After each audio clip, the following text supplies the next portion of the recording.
Saudações! Hoje é o dia 31 de julho de 2022 e a primeira coisa que eu farei aqui é ler o comecinho do primeiro capítulo do livro 2 das Quatro Damas do Apocalipse, cuja revisão está demandando bastante trabalho, mas que eu garanto lançar ainda este ano. Portanto, em primeiríssima mão, uma amostra grátis de apenas uns poucos parágrafos que já foram escritos há pelo menos uns 2 anos, mas permanecem inéditos. Vamos sair desse belo ambiente ensolarado e entrar numa noite de lua cheia, que ambienta esse primeiro capítulo que, para quem ainda não sabe, se passa num universo alternativo, onde o mundo enfrenta uma invasão de súcubos, que tem a peculiaridade de inutilizar as forças militares masculinas devido a seus poderes irresistíveis de sedução letal, obrigando as mulheres a assumir a defesa da civilização. Com vocês, o primeiro capítulo do livro 2, intitulado com o nome da personagem da mitologia hebraica, Eshet Zenunim. Capítulo 1, As Fadas da Noite, outono de 2012. Após quase uma década do reconhecimento oficial da invasão de súcubos, as Forças Armadas passaram por extrema reformulação em termos de sexos. Incorporadas obrigatoriamente há 5 anos, as mulheres agora dividiam quase igualmente a maior parte das funções de combate, compensando o contingente de homens cada vez menor e a quase total impotência masculina diante da presença irresistível das sedutoras e letais demônias. Mas uma parte das forças que ainda sofrera pouca alteração era a aviação, especialmente a de caça, que continuava inteiramente masculina. Pilotos mulheres continuavam sendo uma problemática minoria, principalmente de combate. E mesmo agora, lugar algum do mundo tinha atingido um contingente ao menos similar ao da unidade de combate aéreo feminina da antiga União Soviética na Segunda Grande Guerra, as Bruxas da Noite. Fatos como esse, bem como os feitos das pilotos nazistas Melita Stauffenberg e Hannah Heidt, fazem com que, ironicamente, o período da Segunda Grande Guerra tenha sido mais progressista, nesse sentido, que o restante da história. Isso não ocorre, porém, por mera questão cultural, e sim também por um fator fisiológico. Nos tempos da aviação de caça à hélice, o corpo humano era menos demandado em termos das bruscas acelerações que viriam a se tornar mais comuns com a aviação a jato. O excesso de força G da aceleração dos aviões posteriores passou a demandar maior resistência física, ainda que a diferença entre os gêneros no quesito resistência à aceleração seja controversa, visto ser um fator também determinante a simples estatura, que quanto maior, mais torna problemática a circulação sanguínea sob alta aceleração. Porém, com a ainda maior modernização da aviação de combate, por meios eletrônicos que permitem hostilidades a alcances cada vez maiores, manobras evasivas bruscas típicas das batalhas aéreas tradicionais tornaram-se cada vez menos frequentes, terminando assim por minimizar a relevância da resistência física. Bom, isso é o suficiente, porque o que eu quis colocar aqui é um pano de fundo histórico mínimo, apesar dessa citação vir de um livro de ficção científica e fantástica. Pano de fundo histórico que responde de antemão uma pergunta feita num vídeo do famoso Átila Yamarino. Por que a NASA não mandou mulheres para a Lua? Publicado há mais ou menos um mês. Nesse vídeo, Átila faz aquilo que todo e qualquer youtuber com mais de 1 milhão de inscritos é obrigado pela Google, assim como seria por qualquer mega corporação ocidental, a fazer sob pena de ter sua continuidade na plataforma comprometida. Abraçar a agenda feminista e pregar a igualdade de gêneros. Mas para não soar tão anacrônico, ele forjou um sofisma para justificar a questão como mais que uma mera desleitura histórica, e focou na vantagem de mulheres serem, em geral, mais leves que homens, E assim, isso aliviaria o peso da tripulação, e cada quilograma poderia fazer diferença significativa no tributo que a gravidade cobra para colocar cargas no espaço. O vídeo me foi recomendado por meu amigo Marcelo Germano, e na época eu já havia respondido a questão com o seguinte comentário: Átila cada vez menos científico e objetivo, e cada vez mais panfletário e feminista. O problema não era a NASA, mas a falta de tradição norte-americana para mulheres pilotos e militares. A URSS já tinha tradição em mulheres pilotos de caça, como as bruxas da noite da Segunda Guerra Mundial, bem como mulheres combatentes de forma geral. Até a Alemanha nazista tinha mulheres como pilotos de testes. Assim, qualquer tentativa de inserir mulheres na missão Apollo esbarraria em escassez de candidatas qualificadas, que de homens tinham aos montes, e exigiria um programa de seleção e treinamento muito mais longo e custoso do que simplesmente usar o que já tinha disponível. A NASA tinha como objetivo chegar na Lua antes dos soviéticos e não promover igualdade de gêneros. Quanto ao argumento do peso, ele é autorrefutatório, visto que também há homens menores e mais leves entre possíveis candidatos. Mas tanto isso foi pouco relevante que não tiveram problemas em enviar, ao menos de acordo com o próprio vídeo, um homem de 1,95 m.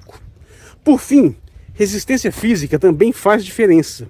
Missões espaciais podem demandar submeter o corpo a acelerações maiores que a da gravidade, especialmente em situações emergenciais.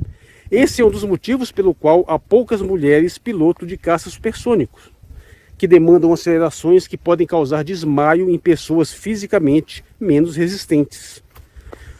Esse comentário chegou a ter até uma resposta de apoio, mas acabou se perdendo entre os mais de 800 comentários, como é típico em vídeos com quase 100 mil visualizações, enquanto muitos outros comentários foram deletados por serem considerados sexistas. Mas o ponto é que me parece evidente, mais uma vez, que o vídeo é apenas anacrônico, isto é, fazendo uma questão fora de seu tempo. Cronocêntrico, eu diria, além de etnocêntrico, pois toma valores de um tempo local histórico presente, que sequer é consensual dentro de seu próprio contexto cultural, como se fosse um valor universal que deve ser aplicado a toda e qualquer época, ainda que estejamos falando de um passado recente, há menos de 60 anos. E eu quero desenvolver mais a resposta para deixar claro o quão tediosamente ubígua é essa fixação em querer projetar os valores e crenças de sua própria ideologia universalmente, sem se dar conta que é justamente o contexto histórico e etnográfico que define essas crenças, que deixam de fazer sentido quando são mudadas de contexto. Ora, a questão, como expliquei, é por que a NASA deveria ter se preocupado com essa igualdade de gêneros se sua relevância não estava dada no contexto? E ainda que certamente essa questão tenha sido levantada, o fato é que ela não tinha centralidade suficiente para despertar preocupação, exceto, claro, no incipiente feminismo de segunda onda que estava justamente surgindo na época, mas que ainda demoraria a ser uma força social determinante. Lembrando que a conquista da Lua se deu em 1969. E essa questão não estava dada justamente por fatores que, por outro lado, se deram na União Soviética, que já havia colocado uma mulher no espaço em 1963, Valentina Tereshkova, que aliás está viva até hoje, apesar de aparentemente não despertar muita curiosidade de feministas. Sempre bom lembrar, os Estados Unidos só passaram na frente na corrida espacial justamente com a missão Apollo, que levou astronautas à Lua, porque antes tudo foi liderado pelos soviéticos. Recapitulando, primeiro satélite lançado no espaço, o Sputnik 1, em 1957, mesmo ano do primeiro ser vivo no espaço, a cadelinha Laika. A bichinha morreu, e também morreram, num acidente, as cadelinhas Bar e Lishika. Mas Belka e Stelka, em 1960, foram para o espaço e voltaram sãs e salvas. Inclusive, uma delas teve filhotes depois. Aliás, já que estamos discutindo a questão de gênero aqui, que implica também sexo, note que as fêmeas lideraram a corrida espacial animal, inclusive depois disso. Mas continuando, o primeiro homem no espaço também foi soviético, Yuri Gagarin, em 1961. autor da famosa frase "A Terra é azul". Foram também soviéticas as primeiras missões não tripuladas a alcançar a Lua. A segunda, inclusive, trazendo imagens. A URSS também liderou as missões a Vênus, com as sondas Venera, que em 1967 enviou os primeiros dados atmosféricos do planeta. E em 1969 entrou na atmosfera, embora só em 1972 tenha conseguido pousar no planeta. E no caso das missões a Marte, já dá para dizer que foi quase um empate, uma vez que as primeiras imagens do planeta foram coletadas por uma sonda americana em 1964. Mas os soviéticos foram os primeiros a colocar um objeto na superfície do planeta, ainda que de forma meio desastrada, em 1971. Isso tudo apenas para lembrar o quão importante eram para os Estados Unidos as missões Apollo, que viraram o jogo da corrida espacial. E diante disso, que sentido faria para a NASA se preocupar em representatividade, sendo que eles sequer tinham astronautas mulheres à disposição, e nem mesmo pilotos? Mas voltando à questão, por que a União Soviética, por outro lado, tinha? Valentina Tereshkova foi escolhida entre outras 6 candidatas qualificadas. Os Estados Unidos simplesmente não tinham isso à disposição. Mais uma vez, por quê? Porque o que levou a URSS a ter mulheres nas Forças Armadas, na aviação e na astronáutica foi a necessidade. Além também de uma ideologia que já tinha um viés de igualdade de gênero que facilitou. Mas ainda assim, foi a necessidade, porque em 1917 a Rússia entrou numa guerra civil revolucionária devastadora e em 1941 sofreu a invasão nazista, muito mais brutal, que matou 15% da população. Sabe o que seria isso no Brasil? Uns 35 milhões de mortos em 3 anos. As mulheres tiveram que pegar em armas, não foi para posar para foto, não. Foi por questão de sobrevivência. E as bruxas da noite surgiram justamente de uma divisão aérea que usava aviões de má qualidade, literalmente caindo aos pedaços, que justo por serem mais leves, preferiram que as mulheres pilotassem. E esses aviões faziam um ruído estranho, um tanto sinistro. E elas desenvolveram uma técnica de bombardeio noturno que terminou sendo lendária, sendo que esse nome foi dado pelos nazistas, que por um momento ficaram realmente assustados, sem saber o que é que os atingia de noite. Só que isso não foi uma estratégia de combate brilhantemente pensada pelas melhores mentes projetando táticas confortavelmente em seus escritórios. Foi um improviso na base do desespero, quase suicida, mas que acabou dando certo. Graças a isso, a URSS tinha um contingente feminino de aeronautas militares que se manteve operante e, portanto, foi fácil, 20 anos depois, evoluir para astronautas. Enquanto isso, os Estados Unidos não passaram por nada similar há mais de um século, pois a Guerra Civil Americana acabou em 1865. O que para os americanos era história distante, para os soviéticos era memória recente. Não que não haja algo que em proporção muito menor tenha acontecido nos Estados Unidos também, pois com esforço na Segunda Guerra, enquanto os homens iam para o campo de batalha, as mulheres foram convocadas à indústria bélica. O We Can Do It foi uma campanha de esforço de guerra, e bastou a guerra acabar para que a grande maioria das mulheres voltasse feliz ao lar, e então se seguiu a mais próspera fase histórica dos Estados Unidos, o pós-guerra, quando eles consolidaram a liderança ocidental e em parte mundial, nos anos 50 e 60, que não por acaso são chamados de anos dourados. Foi a época com as maiores taxas de fertilidade, desenvolvimento econômico, prosperidade e onde os papéis de gênero foram mais bem definidos. E quem o diz são as próprias feministas, a começar pelo incontornável A Mística Feminina de Beth Friedan ou o Backlash de Susan Faludi, que exploram muito bem essa questão do retorno ao lar após a sequência de períodos sombrios da Primeira Grande Guerra, da Grande Depressão e da Segunda Guerra Mundial.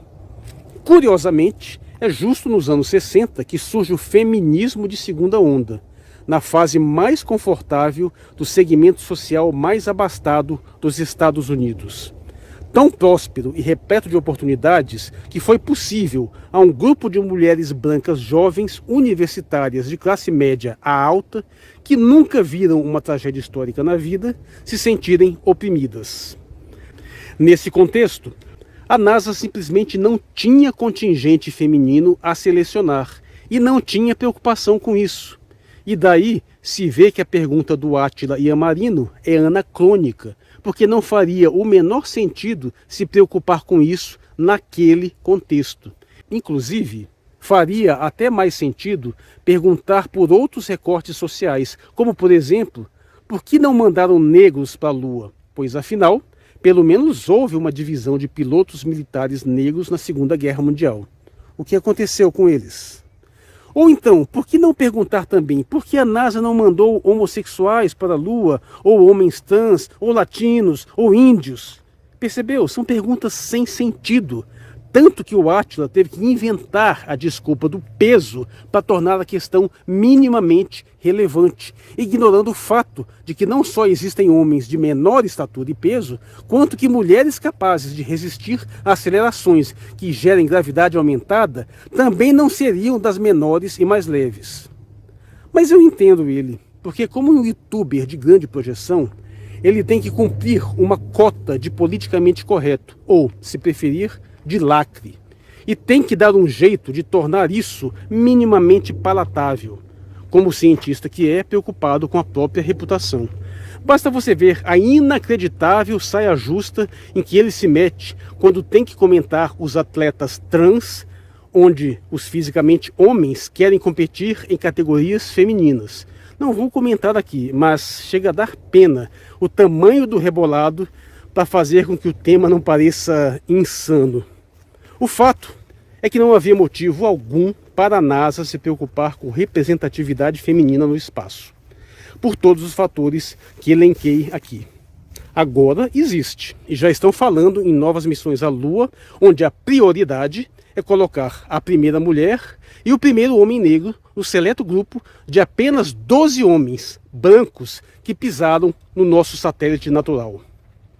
Enquanto isso, a China também está de olho na Lua, além da Índia, da Coreia do Sul e até da Coreia do Norte. E pode apostar que eles estão mais preocupados em chegar lá do que no sexo e na raça de quem vão fazer chegar. Voltando à Terra, eu sou Marcos Valério XR, no dia 31 de julho de 2022. E enquanto o livro 2 das 4 Damas do Apocalipse não sai, compre o livro 1 na Amazon em versão digital por apenas R$ 4,00 ou na WePlec, versão física, por R$ 33,00 mais frete.